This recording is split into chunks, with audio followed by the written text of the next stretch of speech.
Bienvenidos a Políticamente, el podcast de la política. El día de hoy tenemos una gran invitada, una invitada especial, la Secretaria de Educación Pública, Graciela Domínguez Nava. Bienvenida al podcast de la política. Gracias, Miguel, gracias por el espacio.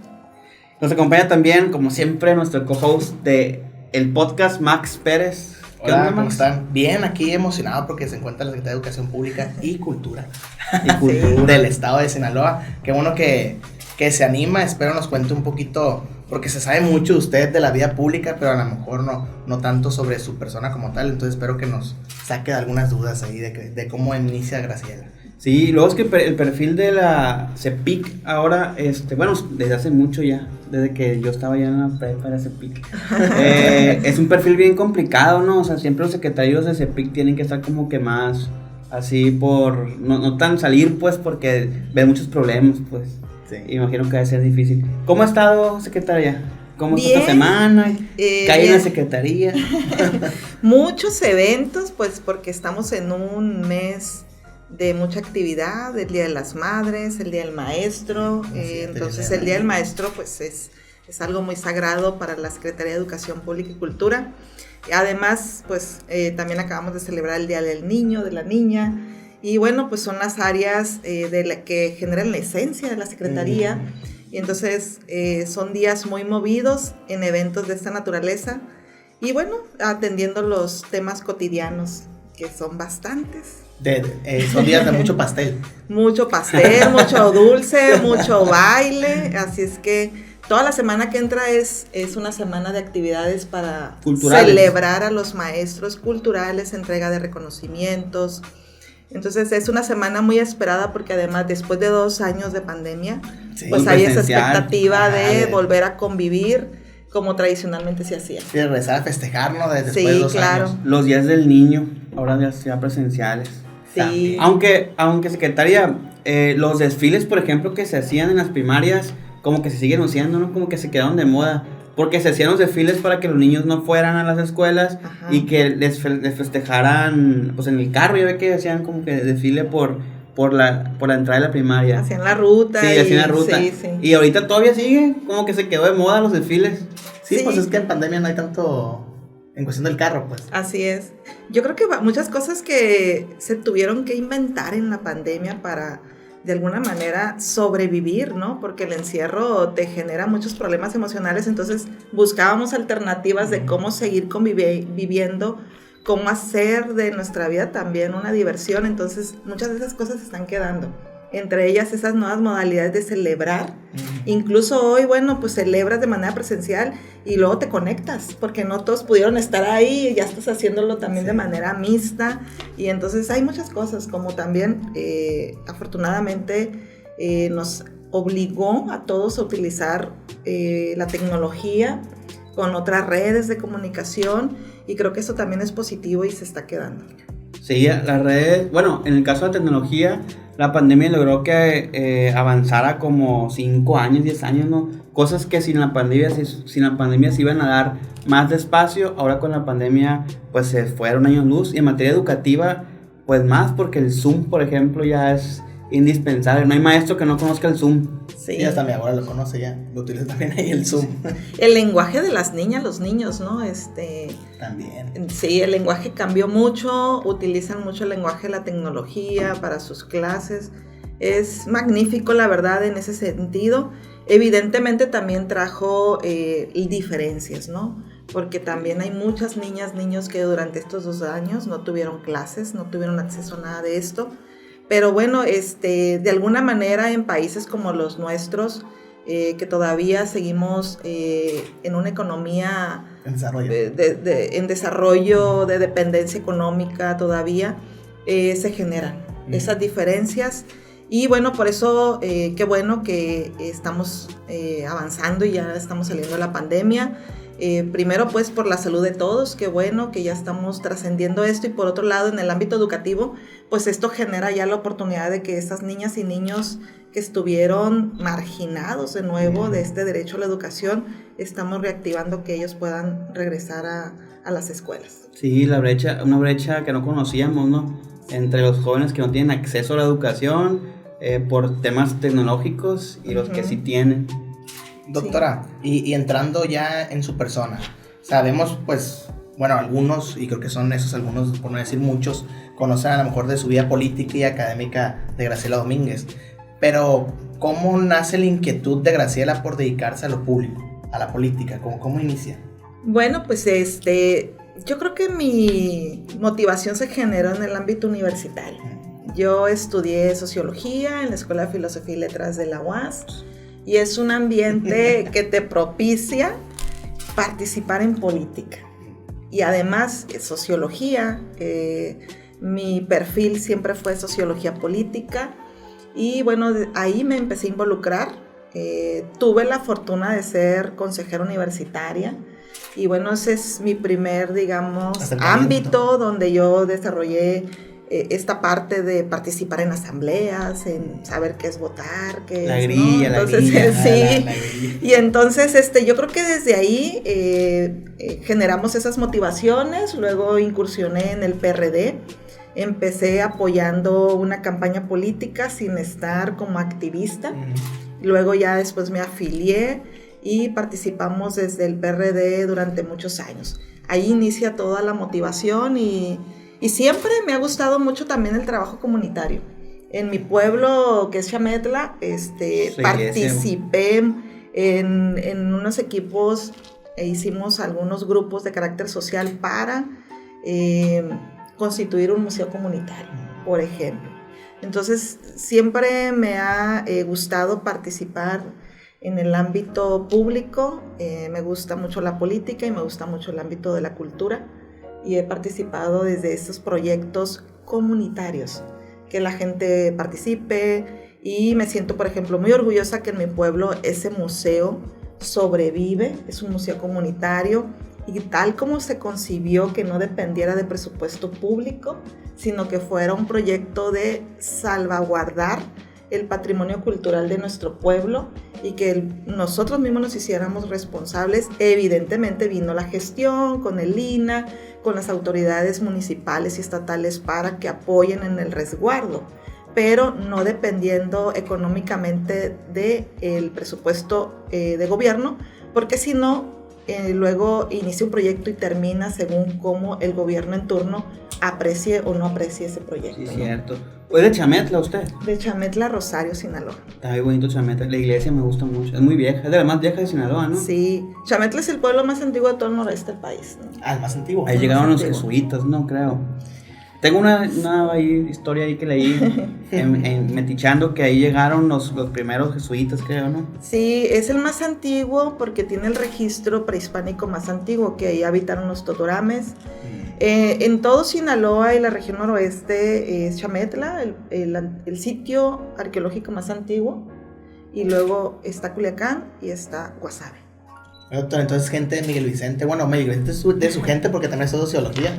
No, estudió filosofía. Sí. Pero es la misma escuela. Sí, hay como hermanas, filosofía, letras, sociología, luego historia y... Entre todos se hacen como 50 nomás, pero está bien. Fue diputada local por el PRD. Así es. Y después fue diputada local por Morena.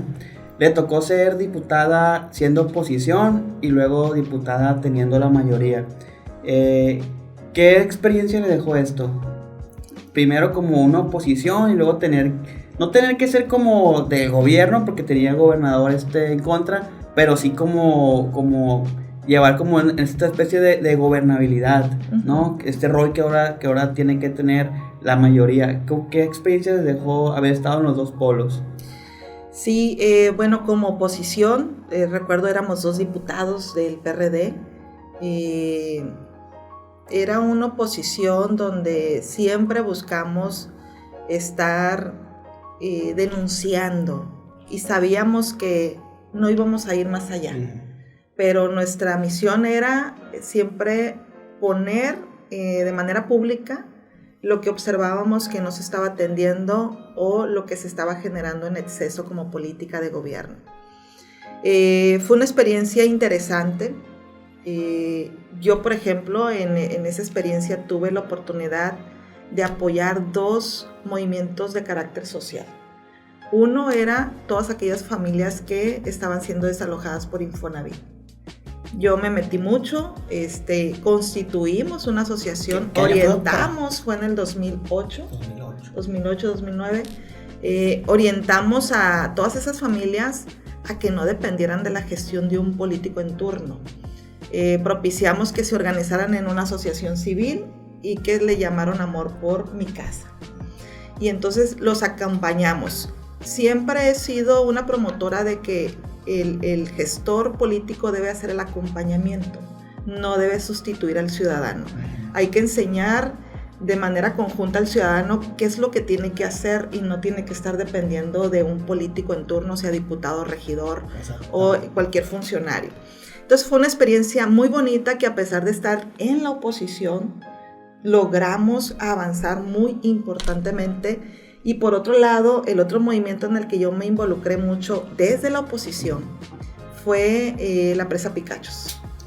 Fue un movimiento con los desplazados por la presa Picachos, y que siendo oposición yo me siento muy satisfecha de esa etapa, porque fue un movimiento que duró bastantes años, pero cuando estaba yo como diputada fue cuando logramos negociaciones con el gobierno para que reconociera los derechos afectados de ellos. Pero además llegó un momento en el que ellos ya habían acudido con muchos diputados, regidores, y ya tenían perdida la confianza, porque decían que nadie los atendía, les hacían perder tiempo. Y entonces cuando ellos se acercan conmigo, llegaron con mucho recelo. Y fuimos generando la confianza a tal grado que ellos solo confiaron en mí para estar en las negociaciones con el gobernador, que por cierto ahí fue donde yo me reencontré con el hoy gobernador Rubén Rocha Moya, porque él era el coordinador de asesores de Aguilar Padilla. Y también los del movimiento de la Picachos ya no confiaban en ningún enlace designado por el gobernador.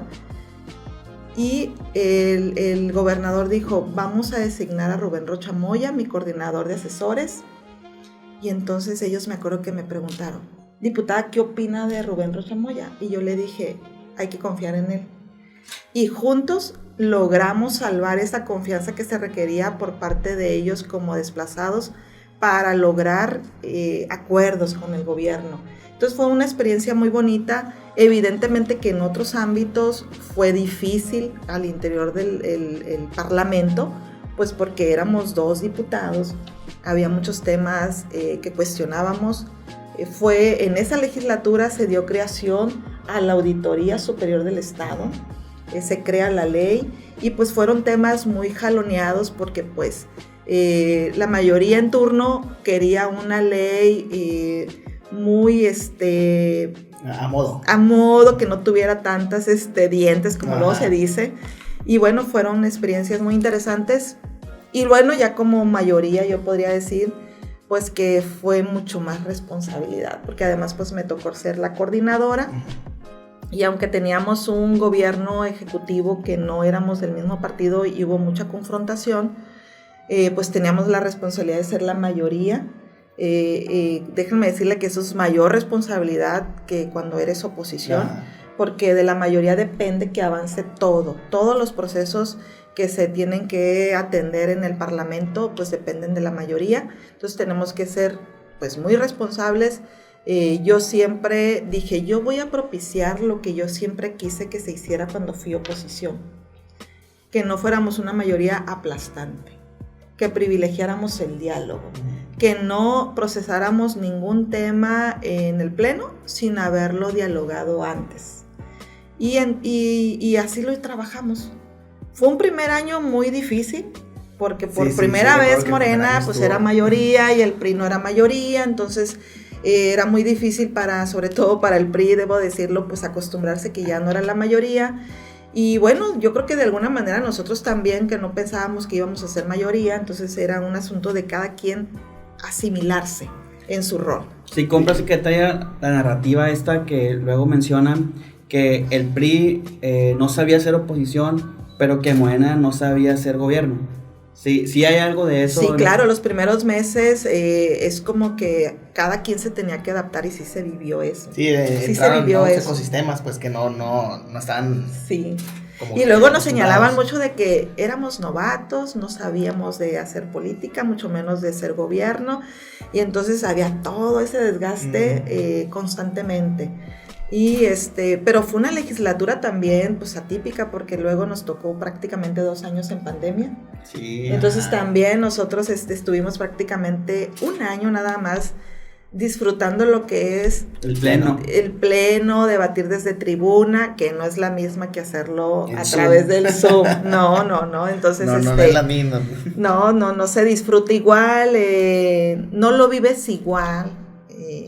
Y entonces también tuvimos esa experiencia de vivir la pandemia y como mayoría enfrentar cómo íbamos a hacerle para continuar con los trabajos, como lo enfrentaron todas las instituciones, pero bueno, a nosotros nos tocaba como mayoría que éramos y como que éramos los responsables de la administración del Parlamento, del Congreso, y teníamos que establecer rutas a seguir para mantener el trabajo. Sí, y súper atípica porque era mayoría en el Congreso, pero en el Ejecutivo no. Entonces sí, es como que somos o no somos, sí estaba muy complicado. Sí se vivió, yo lo vivía, pues se lo miraba y decía, no, esto es un show. No, sí, pero además yo creo que van a pasar muchos años para que vuelva a haber una legislatura con las experiencias que tuvimos nosotros, porque miren, es la primera legislatura que registró controversias constitucionales. Nunca había habido esas controversias constitucionales entre 2 poderes. Y se dieron en materia de las cuentas públicas, que por cierto no está resuelta por la Corte. Todavía no. Son procesos largos y bueno, pues vamos a ver cuál es el desenlace, pero yo siempre dije, aquí no se trata de revisar quién gana, si el Ejecutivo o el Legislativo, sino que lo que resuelve la Corte en materia de cuentas públicas va a marcar un después. Va a marcar una ruta a seguir en una nueva legislación, porque ahí hay un debate. Si es un asunto de cuentas públicas, ¿tiene o no derecho el Ejecutivo a vetar? Cuando es una facultad exclusiva de revisar cuentas públicas del Poder Legislativo. Entonces, a mí me parece que se vivieron este tipo de experiencias que no las va a vivir otra legislatura en mucho tiempo, y que lo que resulte de todas estas controversias va a marcar una nueva mirada del análisis político en el Parlamento. Y sobre todo que no les toque a otra legislatura una pandemia, ¿no? Que eso es lo más importante, creo. Sí. Y en ese sentido, doctora, ya pues fue diputada local en una pandemia en un tiempo atípico, pero también le toca ser secretaria en un momento atípico, ¿no? Iniciar en una secretaria en un momento atípico, que es también, pues ya de salida a lo mejor la pandemia, que esperemos que así sea, sí. Pero también le toca ser secretaria en pandemia. En ese sentido, ¿cómo ha sido la experiencia? ¿O cómo ha sido como ser secretaria, aparte de una secretaría que pues la pandemia sí le merma de cierto aspecto porque pues no hay clases hasta hace poco? Sí, nosotros entramos en noviembre y fue la coyuntura donde empezaba el debate si se regresaba a la presencialidad o no. Y entonces eso generó mucho jaloneo, porque incluso de manera así abierta el sindicato de la sección 53 tenía un discurso de no regresar a la presencialidad. De entrada ese ya era un conflicto. Porque no estábamos de acuerdo. Incluso visitábamos escuelas y lo primero que encontrábamos eran unas lonas que decían que para regresar a clases tenía que haber seguridad y no permitían que eso sucediera, ¿no? Entonces era un debate nacional, si había condiciones o no condiciones, pero por otro lado había una situación donde la emergencia de los estragos de la enseñanza, el aprendizaje que estaba generando la pandemia, ya se sentían, y los especialistas planteaban, se tenía que regresar a la presencialidad. Posteriormente, finalmente lo logramos y empezamos a avanzar. Y luego viene de nuevo un repunte en pandemia y empieza otra vez ahí la dificultad. Son momentos difíciles como tomar una decisión, porque implica vidas, implica el riesgo de la salud, y que sabíamos todo que había muertes, ¿no? Y en ese sentido, luego enfrentarte a la problemática del deterioro de las escuelas. Sí, que todavía no hay que muchas, ahorita sí. es lo que estamos ya viviendo muy complicado, porque como no había clases presenciales, las mamás, los papás, los tutores no se percataban de la situación que estaban atravesando las escuelas. El vandalismo y todo Exactamente, entonces sí se escuchaba, denunciaban, pero como no había la necesidad de estar en la escuela, pues entonces se concentraban en otras necesidades los tutores, ¿no?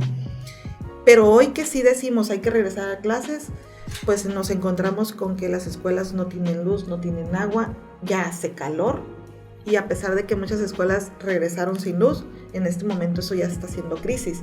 Entonces sí ha sido complicado porque no son pocas las escuelas que tienen este problema, entonces requiere de un presupuesto, un presupuesto público, que no lo podemos ejercer como si fuera privado. Hay reglas que seguir, hay tiempos, hay casos de licitación, hay otros que no, pero aun cuando no son de licitación, no es fácil adjudicar una obra cuando son muchas escuelas y algunas de ellas son poquito presupuesto y otras son de un alto presupuesto, entonces tienes que entrar a una negociación también hasta con los que van a ejecutar obra. Entonces ha sido un poquito complicado, sobre todo estas semanas, que se incrementa el calor. Ajá. Y hay una desesperación en los padres de familia, que vemos que hay plantones en tal escuela, en Mochis, en Mazatlán, en Rosario, aquí en Culiacán, vamos a encadenar a la escuela porque vamos a presionar. Estamos en eso, entonces sí ha resultado compleja esa parte. Aquí de enfrente, de hecho, sí la vandalizaron, nos tocó ver que la vandalizaron, pero pues no hay quien la cuide. No, pues. ajá, sí, y aparte también es como que en esa problemática de la pandemia, pues tampoco el gobierno como que tiene todas esas facultades para cuidar las escuelas en tiempo de pandemia, porque también la autoridad la está en otros polos, entonces es como que difícil cuidar ese aspecto en cuestión de infraestructura educativa. Secretaria, y cuéntanos cómo fue su llegada a la secretaría, cuando le dijeron, no sé si le ofrecieron, sí. o si la mandaron, o si le dijeron, vas para allá. ¿Cómo fue ese escenario? Bueno, cuando a mí me dijeron que yo iba a la Secretaría de Educación Pública, me habían invitado a una reunión para integrar el equipo de transición. Entonces, ahí ya varios compañeros sabían que iban a ciertas secretarías.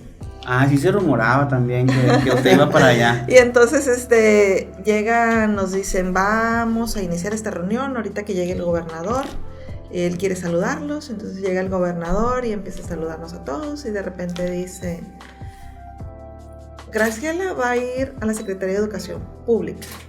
Y entonces ahí delante de todos, y a mí no me había dicho nada en privado ni nada. ¿Estás de acuerdo? Me dice. Ni cómo emocionarse, ¿no? O sea. Y entonces, sí. Y me dijo, tienes que estudiar mucho, porque hay que arrastrar el lápiz. No es una secretaría sencilla, pero lo harás bien. Y no debes de fallar porque fuiste mi alumna, porque fue mi maestra. ¿No? Sí. Entonces, sí, me dio clases en la preparatoria. Entonces, así fue como me dijo. Y yo siempre he dicho que mi participación en este proyecto es donde a mí me digan. Si a mí me ven cualidades para estar en esta secretaría y confían en mí, adelante. Yo un día le dije al gobernador, por mí no se sienta presionado.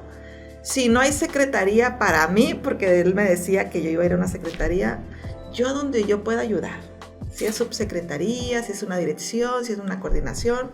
A mí lo que me interesa es seguir participando en el proyecto y creo que puedo ayudar en muchas cosas y con eso basta. Entonces, es que no así me lo dijo delante de todos, y en ese momento también le dijo a otra compañera, que la compañera que va a transparencia, la doctora Lupita, le dijo a ella, y ella también se sorprendió mucho, porque como ella siempre ha estado más en el ámbito de la investigación de la salud, entonces, y dijo el gobernador, la más sorprendida es Lupita, seguramente. Dijo, sí. No, todas las secretarías son difíciles, pero transparencia, hombre. Sí, transparencia, mis respetos. Y luego de las que poco se nota en el ojo público, me explico, como que la ciudadanía no tiene como que ese agradecimiento a esa secretaría, pero es muy importante. Y es tan importante, sí. Y como dijo el gobernador, Lupita es como ella es investigadora, pues es muy enfocada y es un perfil que yo creo que está muy idóneo. bien. Sí, sí. ¿Y cómo ha sido en ese tiempo de que llegó hasta la fecha? ¿Cómo se ha sentido la Secretaría? ¿Sí siente como que ya dominó más áreas o siente que ya como pez en el agua o todavía hay conflictos ahí? Es que de repente hay conflictos políticos también que no dejan, pues, aunque uno quiera avanzar, ¿no? Sí, sí, yo siempre hay que estar aprendiendo. Yo siempre me coloco así y la complejidad de esa secretaría es que hay muchos asuntos laborales. Muchos asuntos laborales y distintos tipos de contratos. Tenemos, por ejemplo, pues 3 secciones sindicales. Está el STAS, está la sección 27, la 53. Y por otro lado tenemos maestros, maestras que están en programas. Es decir, que son contratos temporales, que no tienen prestaciones. Y es uno de los temas que también de pronto nos generan mucho conflicto. Que uno de mis propósitos es, y que yo sé que el gobernador está comprometido para ello, cómo mejoramos las condiciones laborales de todos estos maestros. Estoy hablando de los maestros de inglés, de los maestros de niñez migrantes, que mis respetos para las maestras de niñez migrantes porque ellos hacen un trabajo en condiciones más difíciles, atienden grupos multigrados, que es más difícil un grupo multigrado, y luego también estamos hablando, por ejemplo, de telebachillerato comunitario. Ellos son programas y bueno, pues ellos tienen igual de derecho a tener prestaciones. Claro. Y ellos tienen ya tiempo trabajando, la incertidumbre de mantener un empleo, de una basificación. Entonces, estamos en ese proceso de darles una atención también distinta para buscar mejorar sus condiciones. Una vez me dijo, mi amigo de usted, porque la menciona mucho, Vicente López Portillo, me dijo, hombre, esa secretaría es la más difícil de todas, dice. Si me la dan, no la agarro, me dijo. Saludos a Vicente López Portillo. Saludos a Vicente, gran doctora, amigo. Y ahora, pues usted que fue diputada local, académica, y ahora secretaria, pues podemos decirlo de estreno, porque ni siquiera tiene el año en la secretaría, pero sí con amplia experiencia en la vida pública y política. ¿Qué cree que son las áreas de oportunidad para este nuevo gobierno en Sinaloa? ¿Qué cree que le pueda este gobierno aportar de manera positiva al Estado?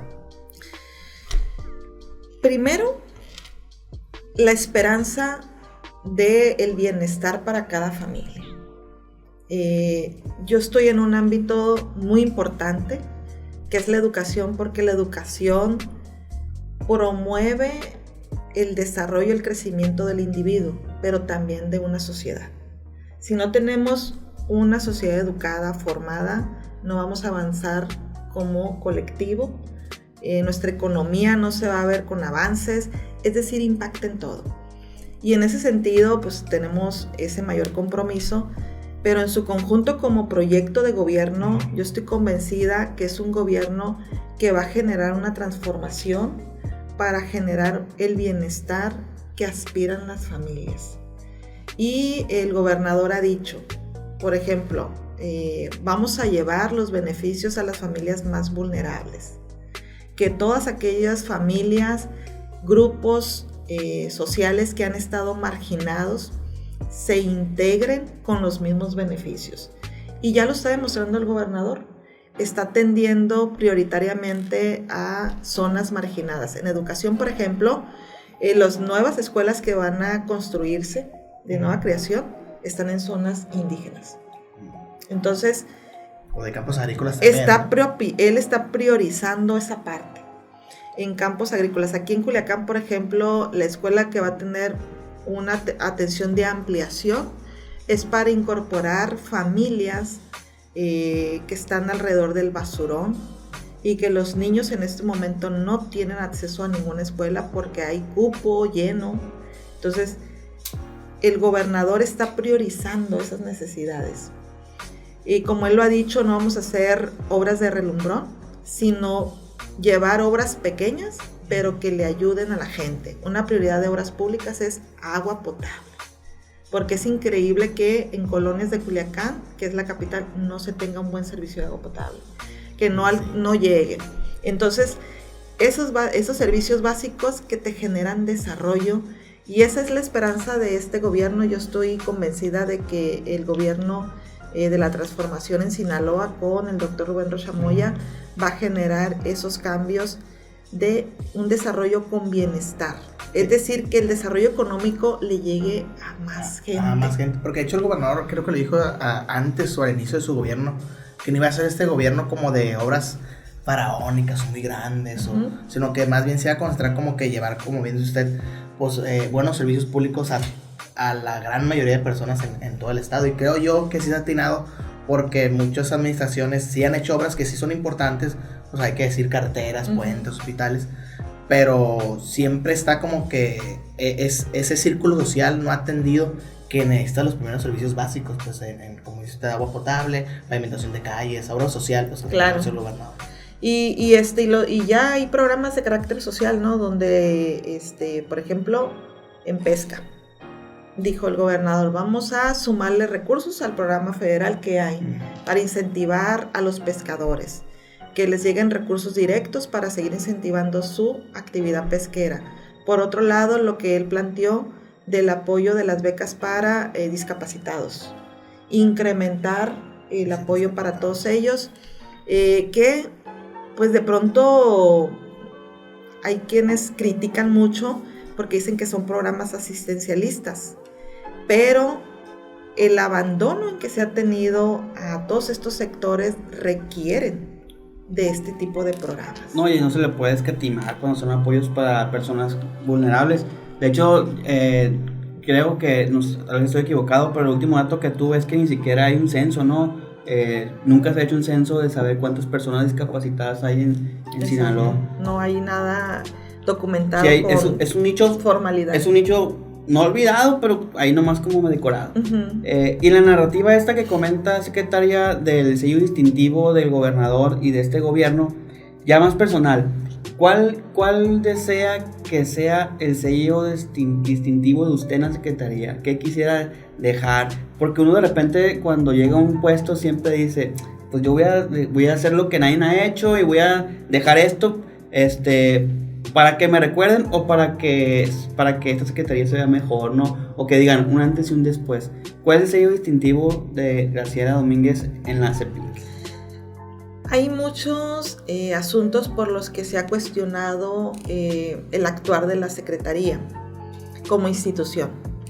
Y uno de los temas y retos que yo tengo es que nosotros generemos confianza en todos los docentes de que su preparación es la que vale para que ellos acrediten una plaza docente. Ustedes saben que hoy el mecanismo es una evaluación y que esa evaluación va a generar una lista de ordenamiento para que se vayan asignando las plazas docentes. Sin embargo, este mecanismo sigue todavía con mucha desconfianza del maestro. De pronto te dicen, es que para qué sirve que me evalúes si no me van a estar acomodando las influencias, el dedazo. Y entonces eso es uno de mis retos, generar la mayor confianza, y evidentemente tenemos que establecer mecanismos de mayor transparencia para generar la confianza en todos los maestros que se preparan, hacen un esfuerzo extraordinario de estarse actualizando y que ellos aspiran a una plaza docente inicial o a ir ascendiendo, que también ese es otro de los proyectos que tiene la Secretaría, de ir reconociendo a través de la actualización que tiene el maestro, incentivarlos con mecanismos de ascenso. Y en ese sentido es una de las metas que yo tengo, que nosotros consolidemos ese proceso generando la confianza en el docente. Doctora, y hablando de metas y ya entrando a la etapa final de este podcast de la política, pues sabemos que tiene mucha agenda. ¿Qué le depara a la doctora para el futuro, en próximos años? ¿Se ve en la secretaría o quiere incursionar en otras áreas en lo público o de lo político? ¿Dónde se ve Graciela Domínguez en el corto plazo? Pues en el corto plazo yo me veo aquí en la secretaría, mañana ¿no? No se pique. Mañana ya atendiendo varios asuntos. Pero en unos 2 años. Es sábado y seguimos atendiendo, y domingo y seguimos atendiendo. Yo asumo un compromiso y me concentro en ello.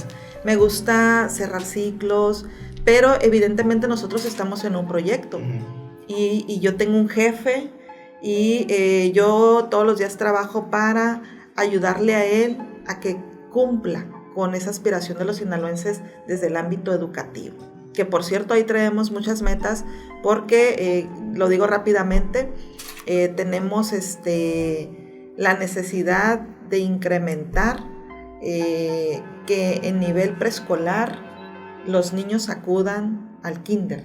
Traemos ahí bajo todavía el porcentaje, y también en nivel bachillerato, que es otra de las metas que necesitamos nosotros, que más jóvenes acudan a bachillerato.